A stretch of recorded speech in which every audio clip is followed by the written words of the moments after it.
Entitlement wears pearls and spits venom with a smile. My name is Danielle. And from wherever you're watching this, stay with me. Have you ever been used like a ladder, then kicked down the moment they reach the top? That was me, front row at my sister's medical graduation. The one who carried her dreams on my back and paid every cent she owed, even when it meant I couldn't pay my own rent. And still, when she turned around after that ceremony, diploma in hand, cap tilted perfectly, she didn't thank me. She dismissed me. "You've done your part," she said, eyes already scanning for the next camera. "Now get out of here." As if I were some unwanted extra in her highlight reel. And my mother? She didn't even try to hide her glee. "You shouldn't even be here," she smirked. This is her moment. Their laughter blended with applause. Their cruelty drowned under claps and confetti. And me? I just smiled. Because that was the moment I knew. They had no idea what I'd done. And they had absolutely no idea what was coming. You see, I was never supposed to be anything. Not the favorite. Not the golden child. Just the one who made things easier. The girl who dropped out of college to work 3 jobs. The girl who paid utilities while they framed graduation photos. When my sister wanted med school, they turned to me like it was expected. "She's brilliant," they said. "It's your duty to support her." So I did. I poured everything I had, and then some, into her education. I said no to my own dreams. No to nights out. No to anything that didn't revolve around keeping her afloat. I sent money from a studio apartment where the walls leaked and the power flickered if I used the microwave and the kettle at the same time. I worked shifts until my legs went numb. But I never complained. I thought maybe, just maybe, love would catch up one day. That if I built her wings, she'd carry me with her. But people like my sister? They don't fly with you. They fly over you. And people like my mother? They hand you matches, then mock you when you burn. So when they humiliated me that day, in front of her professors, classmates, and God knows who else, I didn't cry. I left. Silently. And when they got back to the house, the one they thought they still owned, well, let's just say, they finally realized why I didn't argue. I wasn't born with a voice. I had to build one in silence.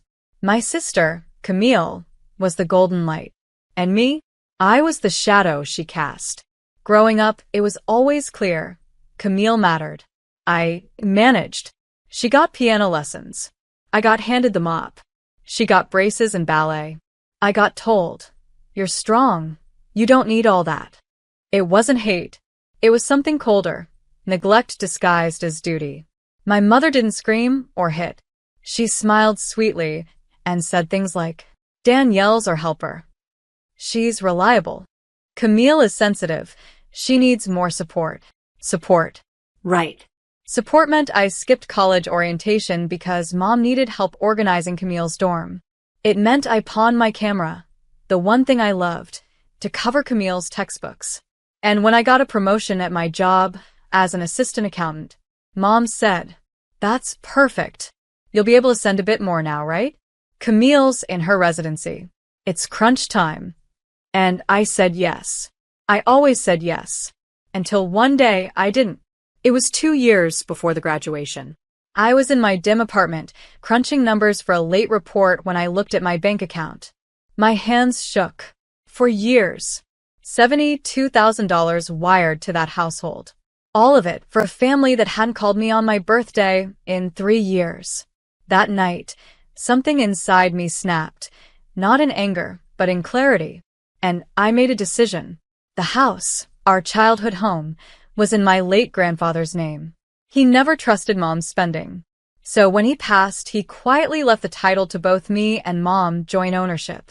But they never told Camille that. And when Mom had trouble paying the property taxes 3 years ago, she'd called me, begged me to help just this once. So I did, on one condition. She signed full power of attorney for the house to me temporarily. She never read the fine print. I never reminded her. And just like that, the house was mine. Legally. Quietly. Mine. I didn't touch it. I didn't change anything. Until after the graduation. Until after they laughed at me like I was just the delivery girl who overstayed her welcome. That same evening, while they popped champagne and posted selfies, I changed the locks. They came back from the ceremony glowing with triumph. My mom pulled into the driveway, her heels clicking confidently on the walkway. But her key didn't work. She tried again. Then again. Until I stepped out of the neighbor's yard with a quiet smile. "Forgot to tell you," I said. "Ownership's been updated." "What the hell are you talking about?" she hissed. I pulled out the file folder. Power of attorney. Full transfer. Tax records, all paid by me. Property deed, with my name, bold and centered. Camille stood frozen. The diploma in her hand? Useless in that moment. You wouldn't dare," Mom whispered.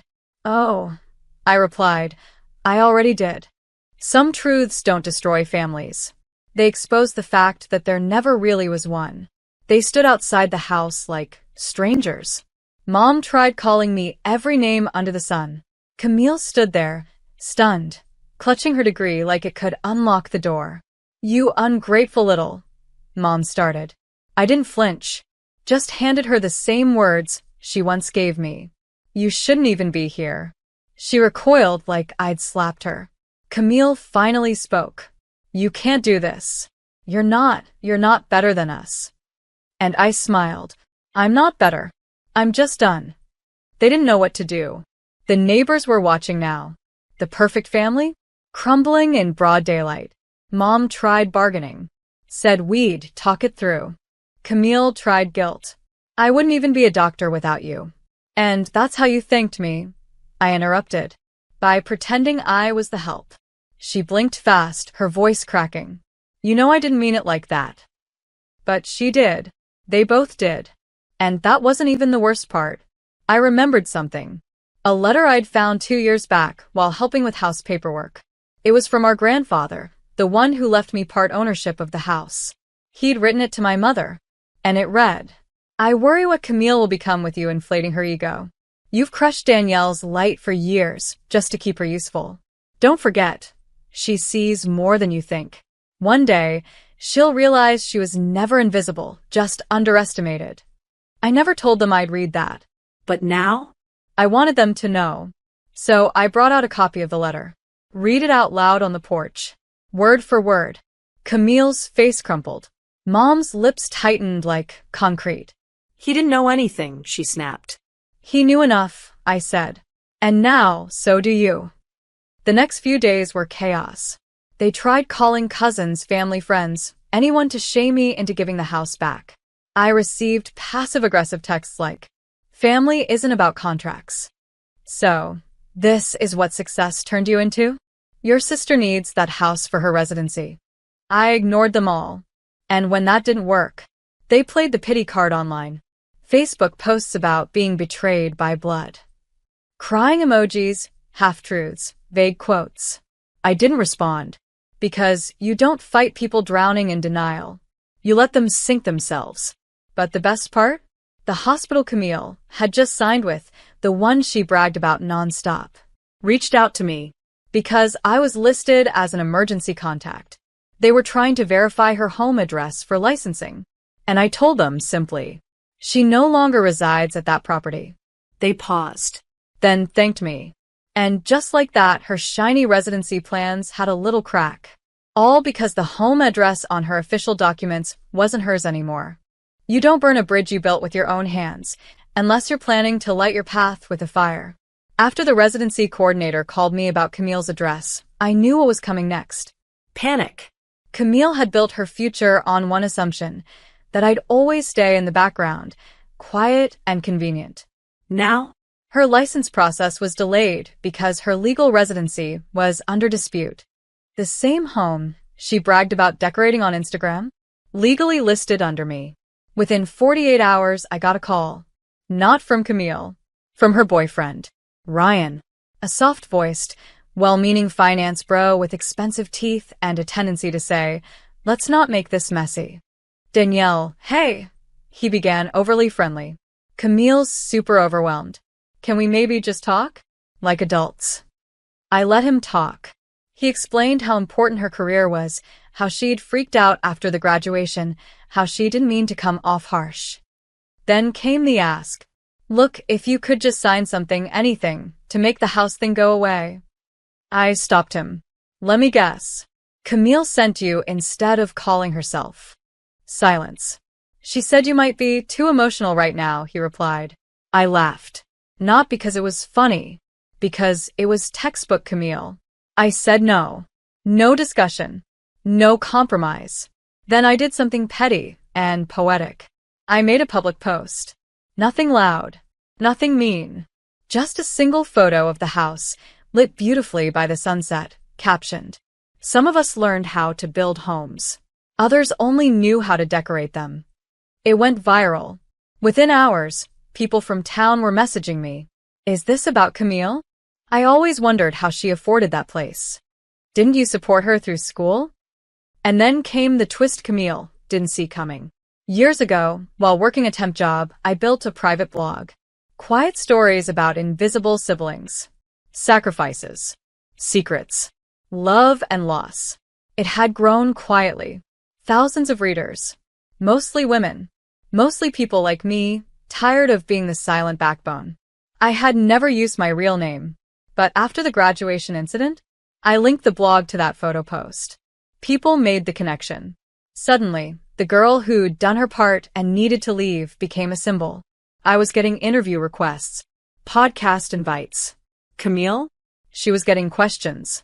That week, she called me, not to apologize, to demand. What the hell did you post? You're ruining everything.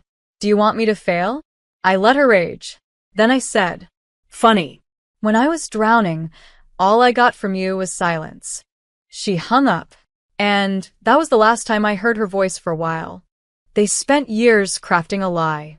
I only needed 5 days to return it, wrapped in reality. Camille's world was built on borrowed shine. My money, my silence, my belief that family meant sacrifice. Now that I'd stopped feeding the illusion, it was crumbling like cheap wallpaper in a storm. After the blog went viral, messages poured in. From strangers, former classmates, even our old family friends. They didn't want gossip. They wanted truth. And I gave it, not with rage, but with receipts. Photos of money transfers. Emails of thank you notes Mom had written on Camille's behalf, always with the line, "You're such a blessing to your sister. We'll repay you someday." I never expected repayment, but I wasn't about to let them rewrite history. Then came the call that shattered the last bit of Camille's mask. Her residency board had flagged her application, not because of my blog, because of her ethics statement. Apparently, she'd submitted an essay on personal sacrifice and how she put herself through school while caring for a sick parent. The lies were sickening. So I submitted a letter of my own, not to the board, but to the truth.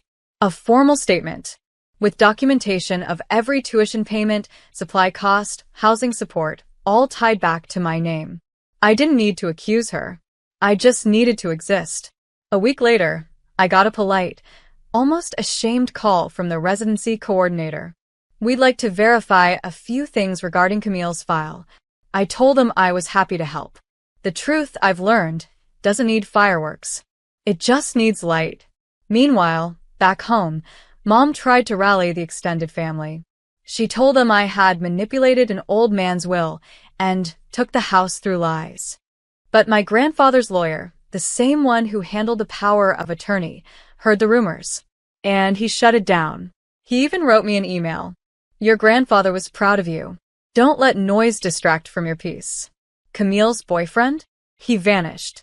Ryan had apparently offered to co-sign a lease for her once she sorted things out. But when her name started trending on niche medical forums, tagged with words like entitlement and fraud, his support dried up. She posted a story that week. A sad picture of a boxed-up apartment and the caption, "People don't change. They just reveal who they really are." And I thought, yes, exactly. That weekend, I hosted a dinner. Not for revenge. For restoration. 5 women from my blog group flew in to meet me. We toasted to quiet strength, to choosing ourselves. I told them what I'd never said aloud before. They said I shouldn't be at her graduation. But the truth is, she never would have had one without me. I stopped paying her tuition the day she stopped seeing me. Sometimes the only apology you'll ever get is watching them face the truth, without your help. Camille tried to spin the story for weeks. On social media, she posted vague quotes about betrayal. She posed in borrowed scrubs and claimed she was just taking a break for mental health. She even uploaded a video, eyes red, voice trembling, where she said, "I was manipulated, used by people I trusted. I watched in silence." She never mentioned my name, because she knew, if she did, I'd post the rest. See, I still had the full file. Screenshots, bank logs, email threads, even the thank you voice note she once left me before her first big exam. "Danny, if I ever become a doctor, it's because of you. I love you so much." I didn't need to leak it. The truth was already doing the damage. And the world was finally listening. Her residency was officially withdrawn. The board didn't cite my blog or my name. They just noted inconsistencies in submitted documentation and integrity concerns during the vetting process. Her email leaked. Not by me, but by someone inside the admin loop. The line that went viral? "My sister paid, yes. But I carried the pressure." She did it for attention, not out of love. Thousands saw it, and the comments were brutal. "She paid your tuition and you're calling it attention-seeking? Girl, you lived off someone else and still had the audacity to insult her?" We all know a Camille. Cut them off and don't look back. Then came the message from Camille. A real one this time. A long email. Paragraphs of deflection, excuses, and half-sorries. "I just wish you'd handled things privately. You didn't have to embarrass me. You're smarter than this." I stared at it for a long time and wrote back 2 lines. "You embarrassed yourself. I just stopped hiding it. And yes, I am smarter than this. That's why I'm done." Then I blocked her. Mom tried one more thing. A final card. She messaged me a photo of Camille in bed, makeup smudged, looking hollow. "She hasn't eaten in days. I hope this was worth it." And you know what? It hurt. Even after everything, I felt that guilt rise like smoke in my chest. But then I remembered. The folding chair. The "you shouldn't even be here." The smirk as they dismissed me. And I replied, "She should have thought about that before standing on my back and kicking me in the face." Then I blocked her too. Sometimes healing isn't soft. Sometimes it's fire. And when you've lived in darkness long enough, burning down the lie feels like light. You don't heal by pretending the wound never happened. You heal by letting it scar, then learning to wear it like armor. 6 months after I blocked Camille and Mom, I woke up in a city where no one knew my name. It was quiet. No alarm screaming with someone else's schedule. No text demanding rent, tuition, or apologies. Just my breath. My time. My life. I moved into a small apartment in Seattle. It wasn't fancy, but it was mine. Paid for by me. Decorated with pieces that actually meant something, not things I was told were good taste. One wall held a framed print of the blog post that started it all. The one where I wrote, "Invisible daughters grow teeth when no one feeds them. And once they learn to bite, they never go hungry again." I started writing more. Not about Camille. Not about Mom. About me. The girl who stayed silent in her own family. The woman who bought a house and never lived in it.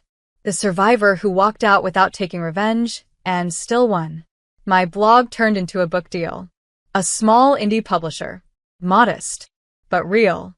The advance wasn't huge, but when I opened that first royalty check, I laughed. Not because of the money, because I made it without owing anyone a single thank you text. At a reading event in Portland, a young woman stood up during Q&A. Her hands were shaking. "Your story. I felt it in my bones. My sister's the golden one too. My mom calls me the rock." Like it's a compliment, but it just means I never get to break. I walked off the stage and hugged her. That's when I knew this wasn't about Camille anymore. This was about every girl who was taught to serve silence. Every woman who poured herself out so someone else could shine. One evening, I got a letter in the mail. No return address. but I recognized the handwriting instantly. It was Camille. Inside was a photo of us as kids, her in a princess dress, me in the background holding up her train, and a single note. You were always the one holding it all together. I just never looked back to see you. No apology. No request. Just that. I didn't cry. I just folded the photo, placed it in a journal, and wrote beneath it. Not looking back was your choice. Not waiting anymore is mine. For the first time in my life, I wasn't needed by anyone. And it didn't feel lonely. It felt like freedom. They thought I was the background, but the whole time, I was the frame. 1 year later, I stood on stage at a small local conference titled Unsung Women. The keynote speaker before me was a trauma nurse. The one after me was a teacher who survived domestic abuse. And in between? Me. A former invisible daughter who quietly built futures, then reclaimed her own. I opened my speech with the same sentence that had once opened my blog. The ones they silence are often the ones with the clearest voice. It just takes time to find the volume. And then I told the story. Not of Camille. Not of my mother. But of Danielle. The girl who sold her dream college seat to pay for someone else's tuition. The woman who got thrown out of a graduation party she funded. The person who used to think sacrifice was love. Until she learned that boundaries are love too. The applause at the end wasn't thunderous. It was warm. Long. Lasting. Not the kind of claps you give for a good speech. The kind you give when someone finally says something you've always felt. After the talk, an elderly woman with silver braids came up to me. They told me I was bitter when I stopped cooking for people who never said thank you, she said. But you reminded me, I wasn't bitter. I was just done. We hugged, and I realized I wasn't alone anymore. Back in my apartment, I now keep a framed quote above my writing desk. It's simple. You've done your part, not as a wound, as a badge.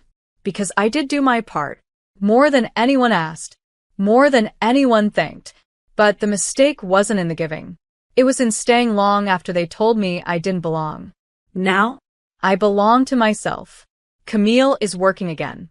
Not as a doctor, not yet. She's rebuilding. Quietly. Maybe honestly this time. We haven't spoken. I don't think we need to. Sometimes, closure doesn't come in conversation. It comes in the space between who you were and who you refuse to remain. As for me, I write. I mentor. I laugh. My house is still in my name. But I don't live there. I left it behind, not to spite them, but to remind myself I never needed a roof built on guilt. To anyone listening, if they tell you your only worth is what you give them nothing. If they say, you've done your part, say yes. And now I choose me. Because one day, when they come knocking again, you won't even hear it. You'll be too busy living the life they never imagined you were brave enough to build. And that is the final silence they'll never recover from.